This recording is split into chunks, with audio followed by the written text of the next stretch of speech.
നമസ്തേ ആചാര്യജി. ഞാൻ കൃഷ്ണ ഗോയൽ. ഇപ്പോൾ NIT തൃച്ചിയിൽ പഠിക്കുന്നു. ഈ സി ബ്രാഞ്ചിൽ 2ാം വർഷം. എനിക്ക് 2 ചോദ്യങ്ങളുണ്ട്. ആദ്യത്തേത്, ഭഗവത്ഗീത വായിക്കും മുമ്പ് എന്തൊക്കെ കാര്യങ്ങൾ ശ്രദ്ധിക്കണം? കൈ കഴുകണം, കുളിക്കണം എന്നൊക്കെ പലരും പറയാറുണ്ട്. ഏത് ആചാരങ്ങളാണ് നമ്മൾ പാലിക്കേണ്ടത്?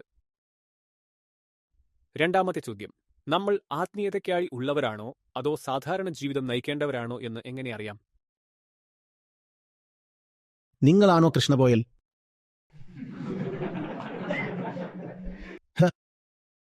ഇല്ല, നന്ദി.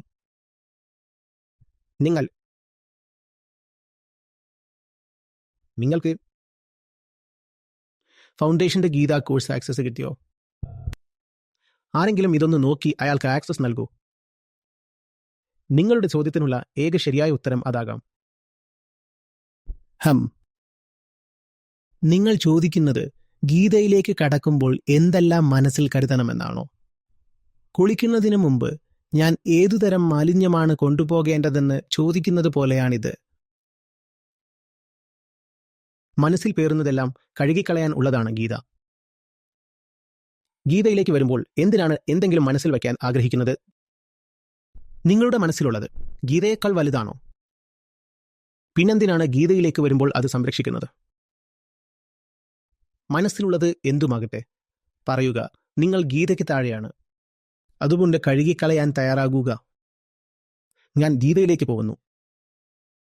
നിങ്ങൾ ആക്രമിക്കപ്പെടുകയും ഇല്ലാതാവുകയും ചെയ്യും.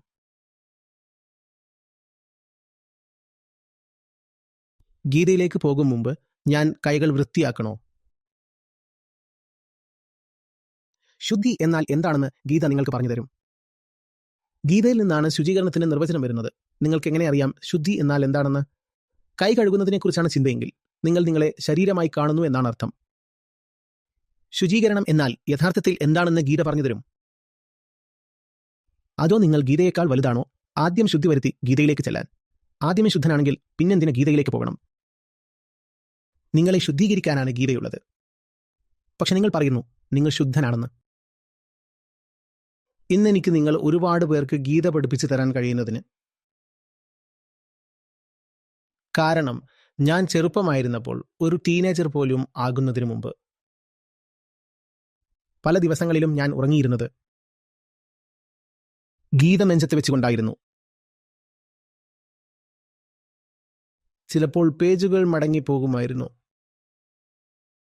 വീട്ടുകാർ ചീത്ത പറയുമായിരുന്നു. പേജുകൾ മടങ്ങുന്നതോ മുഷിയുന്നതോ എനിക്കും ഇഷ്ടമായിരുന്നില്ല.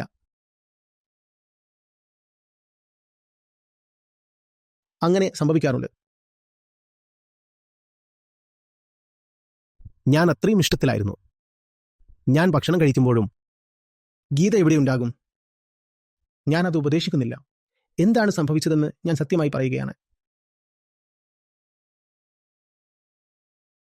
എന്റെ കൈവശമുണ്ടായിരുന്ന ഗീതയുടെ ചില പേജുകളിൽ മഞ്ഞളോ മറ്റു മസാലകളോ പുരണ്ടിരിക്കും. നോക്കൂ, ഞാനൊരു കുട്ടിയായിരുന്നപ്പോൾ വിരലിലെ പരിപ്പിന്റെ അംശമൊക്കെ ആ പുസ്തകത്തിന്റെ പേജുകളിൽ പറ്റിപ്പിടിച്ചിട്ടുണ്ടാകും. ഇതൊന്നും ചെയ്യാൻ പാടുള്ള കാര്യമാണെന്നല്ല ഞാൻ പറയുന്നത്, പക്ഷേ അങ്ങനെ സംഭവിക്കാറുണ്ടായിരുന്നു. ഞാൻ ഇഷ്ടത്തിലായിരുന്നു. ആചാരങ്ങളോ നിയമങ്ങളോ ഒന്നും അറിയില്ലായിരുന്നു. എന്നെ സംബന്ധിച്ച് ഗീത വെറുമൊരു പുസ്തകമല്ല, അതൊരു തരം വിജ്ഞാനമാണ്. എന്നെ എന്തെങ്കിലും പഠിപ്പിക്കുന്ന ഏത് പുസ്തകവും എനിക്ക് ഗീതയാണ്. നിങ്ങളിവിടെ ഭഗവത്ഗീതയെക്കുറിച്ചാണ് പറയുന്നത്. ഹൈന്ദവ ധർമ്മത്തിൽ തന്നെ ഡസൻ കണക്കിന് ഗീതകളുണ്ട്.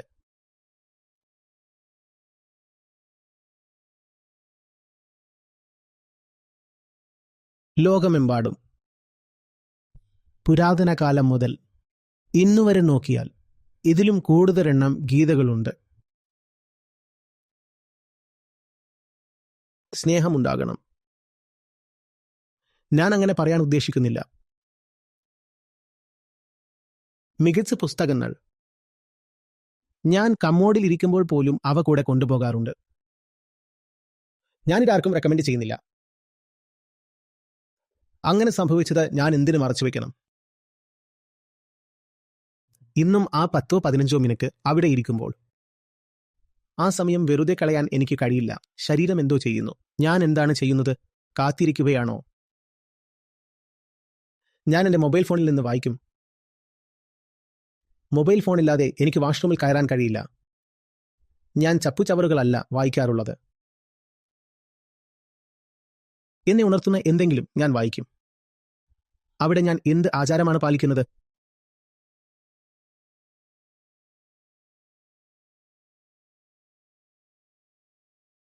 ആചാരങ്ങൾ തടസ്സമാകാൻ അനുവദിക്കാത്ത അത്രയും ഞാൻ അറിവിനെ സ്നേഹിച്ചു.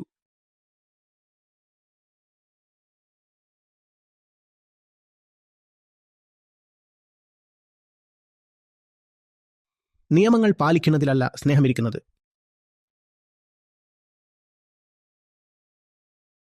ഞാൻ തലകുനിച്ചില്ല. കൃഷ്ണനോട് വഴക്കടിച്ചിട്ടുണ്ട്. കാരണം ഞാൻ ചെറുപ്പമായിരുന്നു. എനിക്ക് ഓരോ ശ്ലോകങ്ങളും തമ്മിൽ യോജിച്ചു പോകാൻ കഴിഞ്ഞിരുന്നില്ല.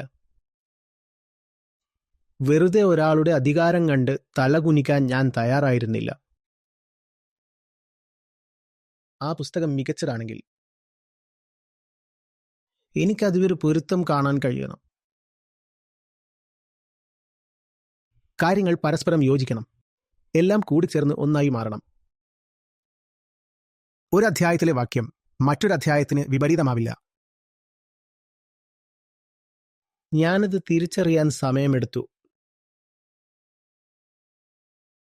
എന്ത് ആചാരം?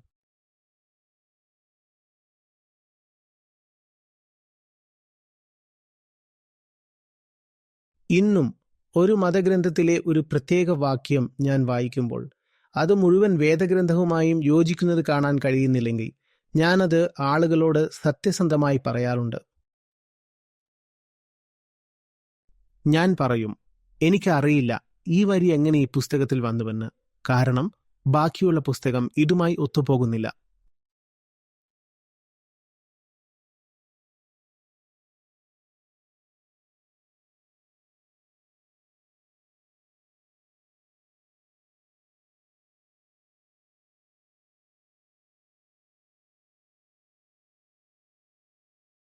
ഗീതയിലേക്ക് പോകൂ.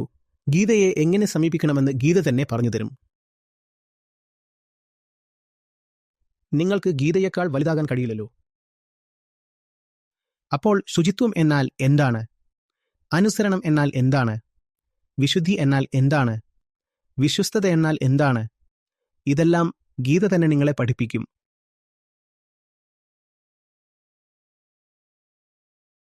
ഗീത തൊടുന്നതിന് മുമ്പ് ശുദ്ധനാകണമെന്ന് നിങ്ങൾ പറയുന്നു. ഗീത തൊടാതെ നിങ്ങൾക്ക് ശുദ്ധി എന്താണെന്ന് എങ്ങനെ അറിയാം?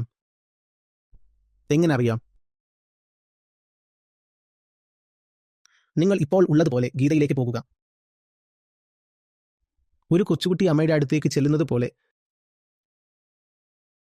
ആ കുട്ടിയെ വസ്ത്രം ധരിപ്പിക്കണമോ എന്ന് അമ്മ തീരുമാനിക്കും. ആ കുട്ടിക്ക് പറയാൻ കഴിയില്ല, ഞാൻ ഡ്രസ്സ് ചെയ്താലേ അമ്മയുടെ അടുത്തേക്ക് വരൂ എന്ന്. അതും ഫോർമലായിട്ട്. ടൈയും കഫ്ലിങ്കുകളും എല്ലാം ഇല്ലെങ്കിൽ ഞാൻ അമ്മയുടെ അടുത്തേക്ക് പോകില്ല. ഒരു അടിവസ്ത്രം പോലും എങ്ങനെ ഇടണമെന്ന് അവൻ അറിയില്ല. അവൻ എങ്ങനെ ഫോർമൽ വസ്ത്രം ധരിക്കും? ഇപ്പോൾ ഉള്ളതുപോലെ ഗീതയിലേക്ക് പോകൂ. നിങ്ങളുടെ മൃഗീയ സ്വഭാവത്തിൽ വെറുതെ പോകൂ. നിങ്ങൾ എങ്ങനെയാണോ അതുപോലെ ചെല്ലൂ. ഗീത നിങ്ങളുടെ അമ്മയാകട്ടെ. അവർ നിങ്ങളെ എങ്ങനെ ഭക്ഷണം കഴിക്കണം, എങ്ങനെ കൈ കഴുകണം എന്നൊക്കെ പഠിപ്പിക്കും. എങ്ങനെ വസ്ത്രം ധരിക്കണം, ജീവിതത്തെ എങ്ങനെ നേരിടണം. പക്ഷെ നമുക്ക് സ്പെഷ്യൽ ആകണം. ഞാൻ തന്നെ തീരുമാനിക്കും കാര്യങ്ങൾ എന്ന് നമ്മൾ പറയുന്നു. എന്നിട്ട് നമ്മൾ ഗീതയുടെ അടുത്തേക്ക് പോകുന്നു. പ്രധാനപ്പെട്ട കാര്യങ്ങളെല്ലാം നിങ്ങൾ തന്നെ തീരുമാനിച്ചു കഴിഞ്ഞെങ്കിൽ പിന്നെന്തിനാണ് നിങ്ങൾ ഗീതയിലേക്ക് പോകുന്നത്?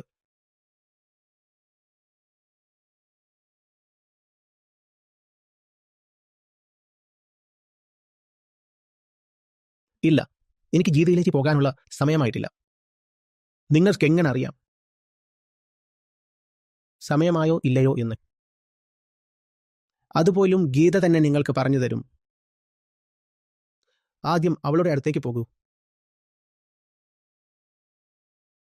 അവളാണ് മാതാപിതാക്കൾ. നിങ്ങളെ പൂർണ്ണമായും സമർപ്പിക്കൂ. ശ്രീകൃഷ്ണൻ പറയുന്നത് പഠിക്കാൻ, എന്നിട്ട് അതിൽ വലിയ കാര്യമൊന്നുമില്ല എന്ന് തോന്നുകയാണെങ്കിൽ നിങ്ങൾ നിങ്ങളുടെ വഴിക്ക് പോകൂ. കുഴപ്പമില്ല. ആരും എന്തിനേയും കണ്ണടച്ച് വിശ്വസിക്കേണ്ട കാര്യമില്ല. ആ വാക്കുകൾ നിങ്ങളെ ആകർഷിക്കുന്നില്ലെങ്കിൽ നിങ്ങളുടെ വഴി പോയിക്കോളൂ. കുഴപ്പമില്ല.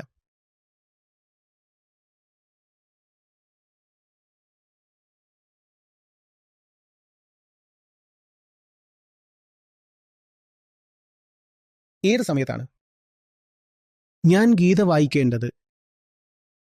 ഗീത തൊടാൻ പാടില്ലാത്ത അശുഭകരമായ സമയങ്ങളുണ്ടോ? നിങ്ങൾ ഗീത തൊടാത്ത സമയം മാത്രമാണ് അശുഭകരമായ സമയം. ഗീത വായിക്കേണ്ട സമയം പറഞ്ഞു തരാൻ കുറെ ഗുരുക്കന്മാരുണ്ടാകും. നിങ്ങൾ എപ്പോഴാണോ ഗീത വായിക്കുന്നത് അതാണ് ശരിയായ സമയം.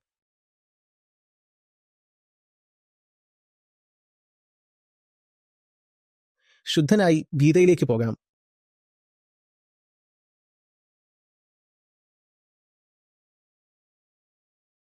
ഗീതയിലേക്ക് പോയാൽ നിങ്ങൾ ശുദ്ധനാണ്.